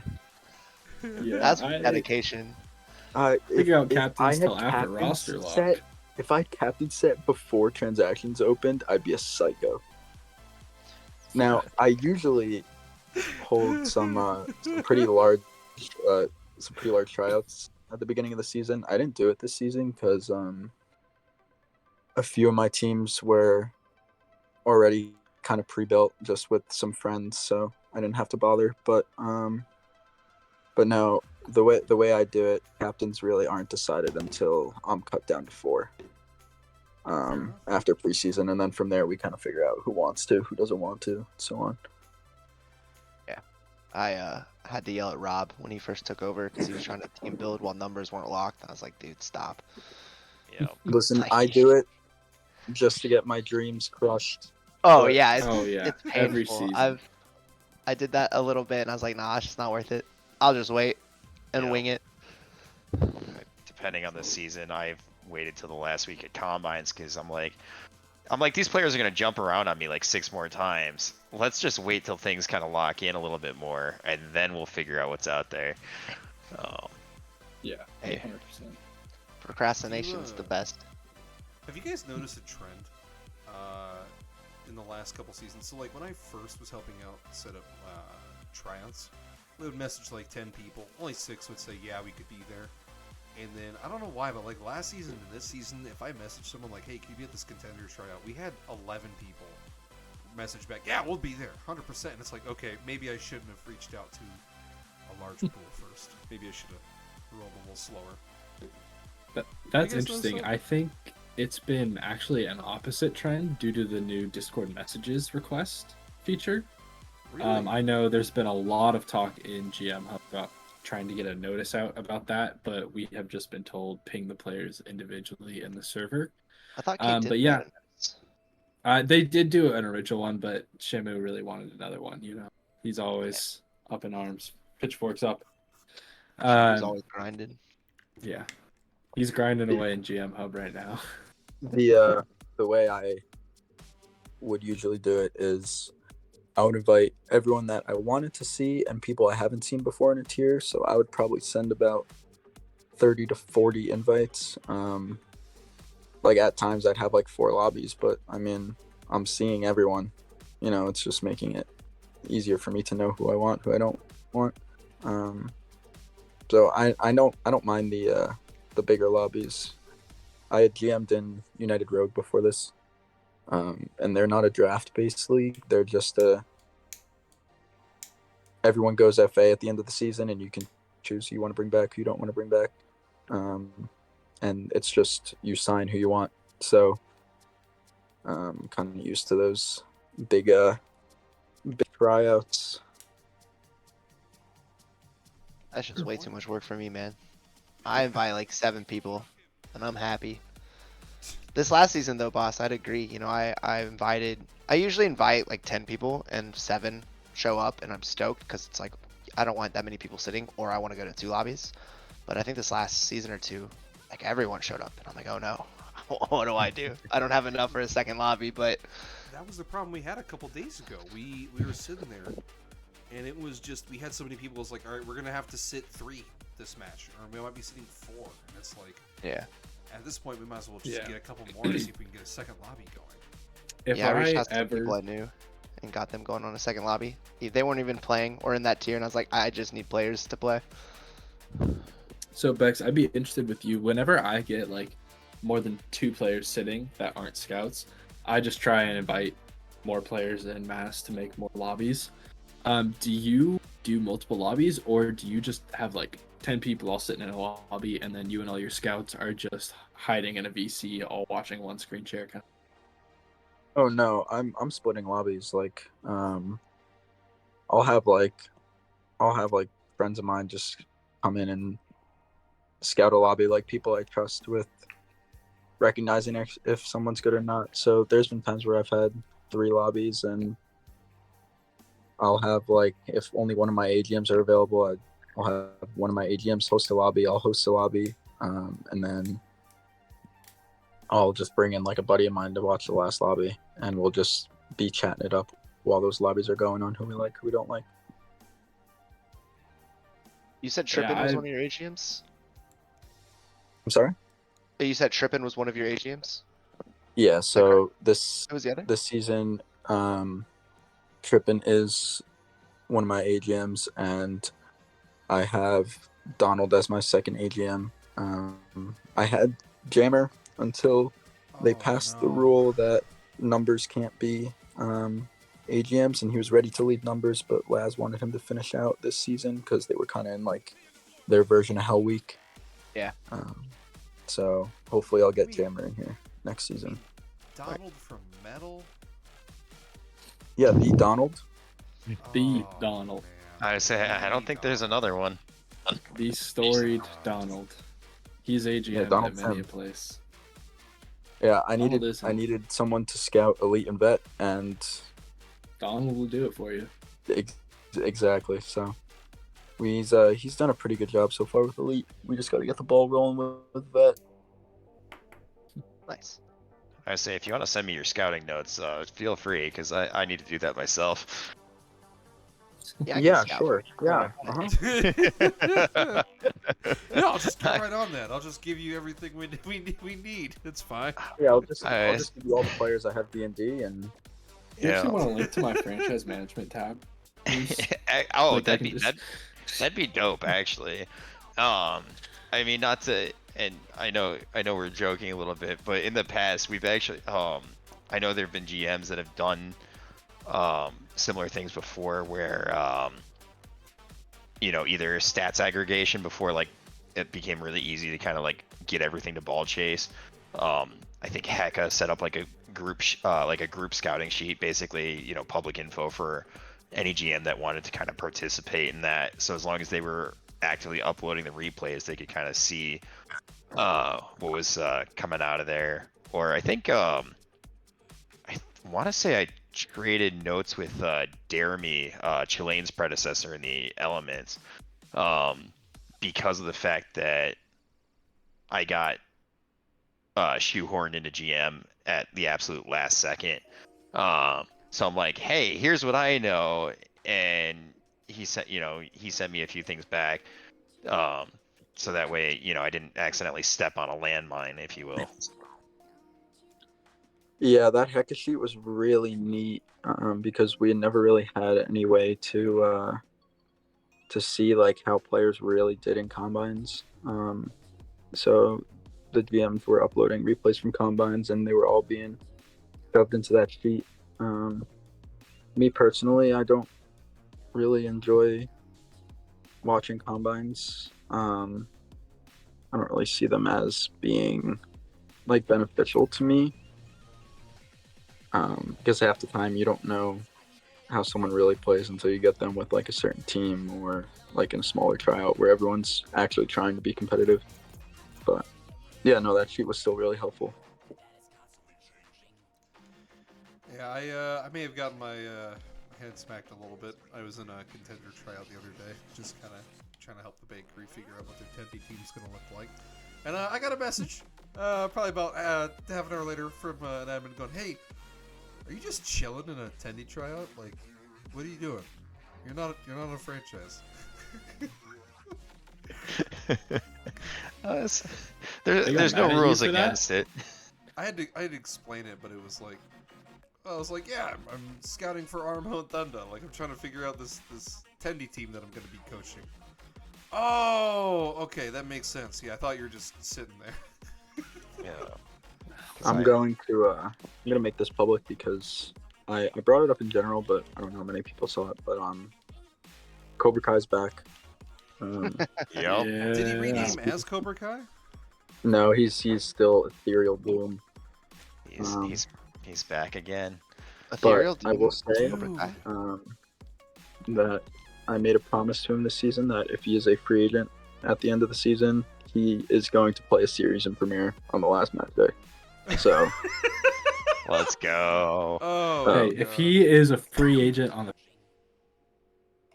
is he There's actually a that free too. agent?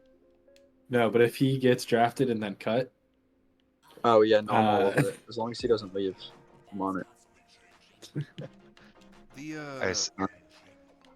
I'm actually glad you brought up his name, because yesterday when I was looking through the lobbies and I saw that Amy had 9 DEs and an FA. We're just chilling, and I'm like, they do realize there's no scouts in there, right? Like, has anybody told these people that there's nobody watching?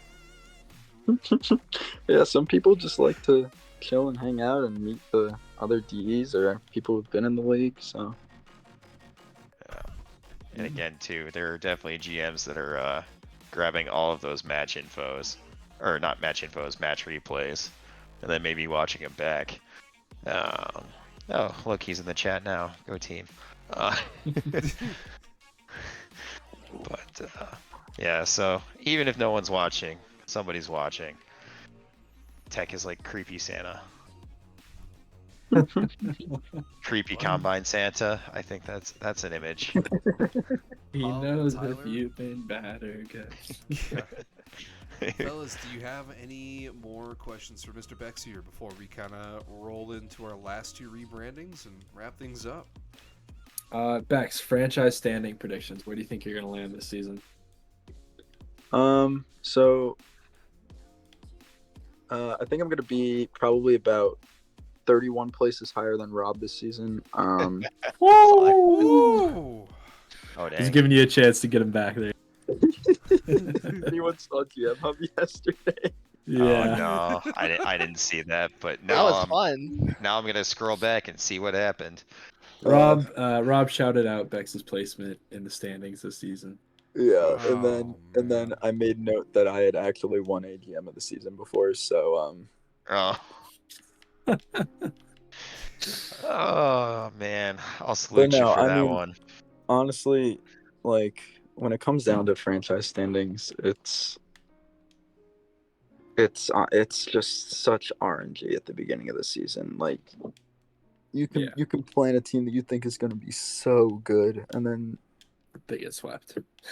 God knows what happens. They collapse at the beginning of the season, the middle of the season, the end of the season, and it's all just screwed. So, I mean, honestly, two of my teams this season I know for sure are just going to be like teams with friends on it that are still going to try, but they're not going to be Vibes very teams. competitive. Like I'm going to be in Premier this season with a couple buddies, just getting games in. I know my master team. I'm going to try to make a team of friends.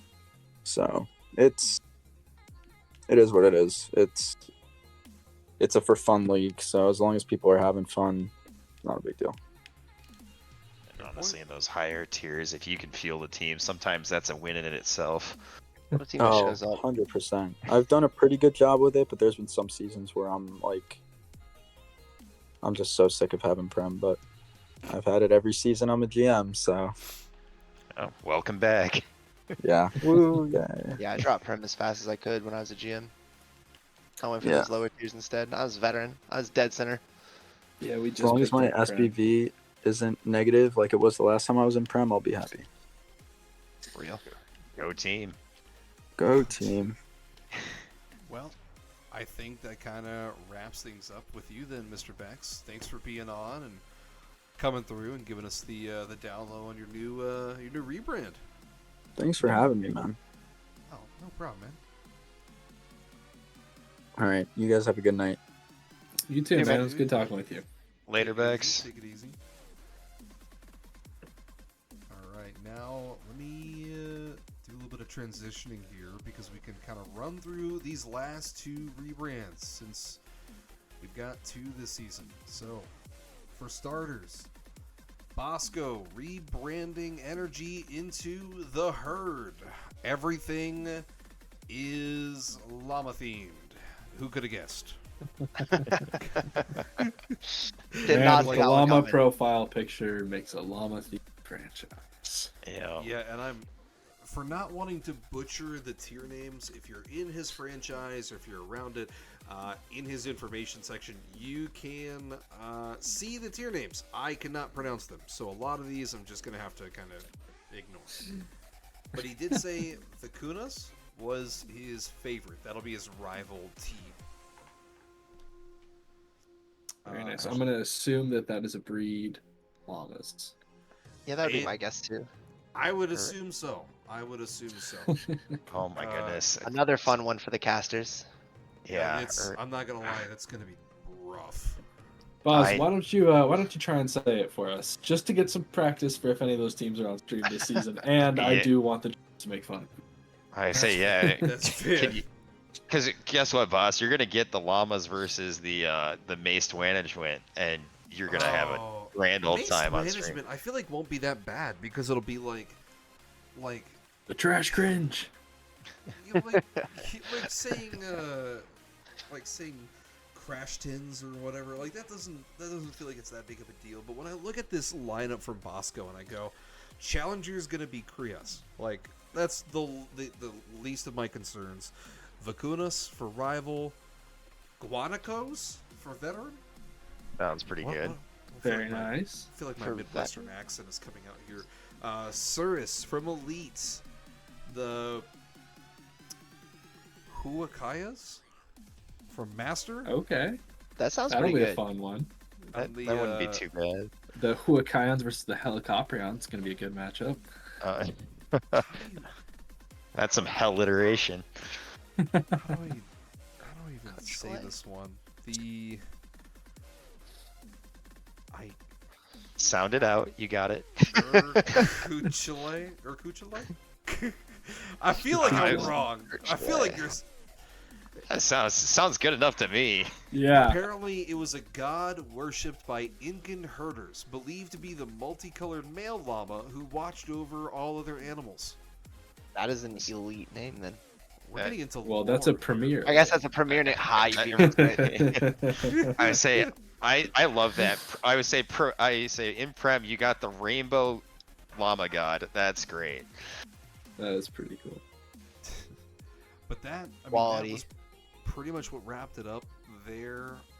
And then I know Irish, who was out partying with our boy, did not send me his logo picture for him. So we got a 404 not found on the left. Shout out to Irish.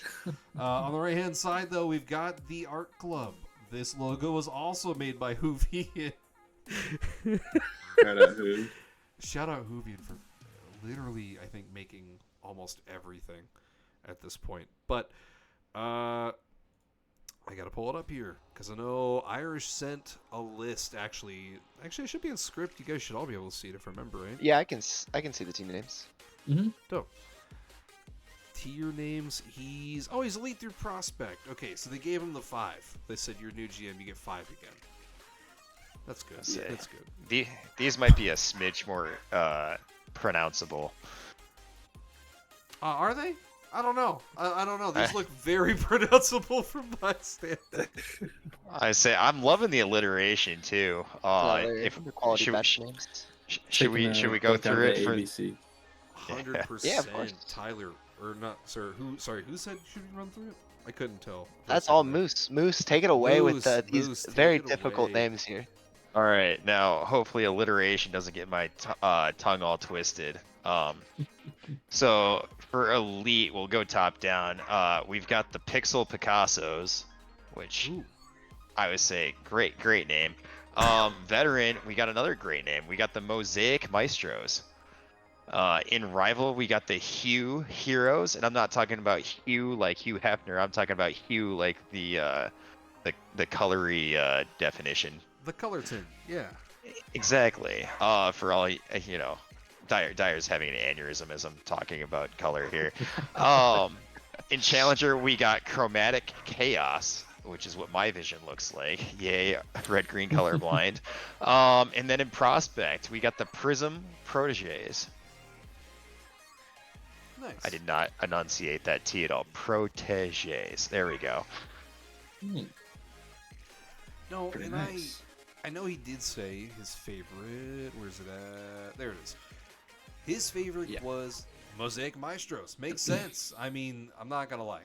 These names are really solid all across the board, and they're easy to pronounce. As a caster, I'm gonna be looking at this going, dude, this is great. Like, life's good. Wait, where are you? Yeah, life's good. Life's good. Definitely no Yeah, tongue no, these twisters are all here.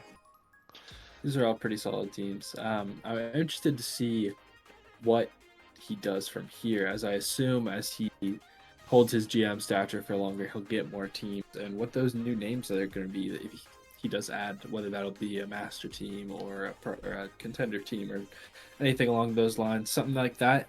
He doesn't really have a set theme, I think, which allows him to kind of just do whatever he wants for those names, which is something that's really nice. Like, because if you have a set theme, like, It's difficult. for example, the Cosmos does, where you're moving up in power, for example, as your teams get higher. You can't really put anything above, like, the black holes or the quasars or the supernova or, like, those big names. Like, you can't have something above that, but with Irish's team names, I think the job of just letting himself have complete freedom to do whatever he wants if he adds more teams. And I know going along with that too, like, I found as a GM or an AGM, some of the best incentive for championship runs is to tell a team that's playing that, hey, you'll get to choose the name for the new new team. Oh man, We've people are never you know, gonna let that down. well, I know I did it for my second ship when I was running the GM side of things. I promised the Bolts at the time that I would let them rename to the Cute Boys if they won. I don't know why that's what they wanted, but that's what they wanted. And the Cute Boys pulled it off. Unfortunately, they all dipped the league right afterwards, and I lost, and I didn't have time to GM anymore, so that didn't happen. But you know, like, So, funny Thunder- story. go for it. No. If you have a story, I'll go for it. Oh, I was just gonna say in a slightly related note too, like that's how Thunder Buddies came out. I didn't want to deal with the contender team at the time, so I told my 2IC, here, you name it, you deal with it. So that's where we got Thunder Buddies from. But yeah, go for it. That's funny. I was just gonna say, so in 16, a prospect team had a couple of fruit-related players on it. I had a guy named Kiwi. I drafted a guy named Bananas, and then one of the other players shortly thereafter changed his name to Mango briefly in my server. And so I told them in preseason, if you guys win this season, I'll rename my prospect team to Fruit Salad. And they ended up actually winning in season 16 all of prospect. And so all of last season questions, hey why is your metal themed franchise have a prospect team that used to be named Iron that's now named Fruit Salad? And that was a very interesting story to can't good moment here. To be honest, I thought that was part of the Garden franchise. I did not. No, yeah, it was a total cluster. Like everybody's like, "Oh wow, Garden? Wait, Garden just won? No. Oh, sorry, that's metal. Yeah. That's Come a on, crunchy how salad do you right not see there. that? Clear connection. Yeah. Gotta get your vitamins and minerals somehow. That Those are I believe the covers wrong everything kind of we have minerals. for rebranding. I know a lot of teams had new logos, and I'm not gonna lie, I was slacking because I didn't reach out to any of them for the new logos. I've been dealing with a bunch of stuff, getting it ready for the Marbles stream, getting Feed his new stuff. But no, I believe that brings us into our last. Actually, I was gonna ask, do we even want to really go into it? We're almost at the 2-hour point. Do we want to go into series suggestions next week? I'm fine with calling it. I was Yeah, gonna I'm say, well, we will just have to workshop this next week. We're gonna be back, same back time, same bad place, 9 p.m. Eastern on Saturday. So just pop back in, come see who we've got live. We'll talk about some serious suggestions. We can always make it first subject, but my man, we're at 2 hours and I'm ready to call it. Yeah. Oh, yeah. This I is think why we're we all in that same boat. this is why we do preseason and off-season podcasting, because sometimes you got to take a couple weeks to get it right on timing, and yeah, we may have misinterpreted how long certain things were gonna go. Oh, it happens. No, it's not a big deal. There's going to be many more weeks of RC we can talk about this stuff, so I'm not worried. But No. for those of you who've been tuning in, we're going to go ahead and wrap things up here. I am still Bastardala. I haven't changed my name. To my left tonight, I've had Mr. Hum. To my right, I've had our two new members, Mr. Tyler D and Mr. A Dead Moose. Should be seeing their faces around sometime in the near future again. But for those of you tuned in tonight, thanks for joining us. Have a good night. Adios. Go team. See ya.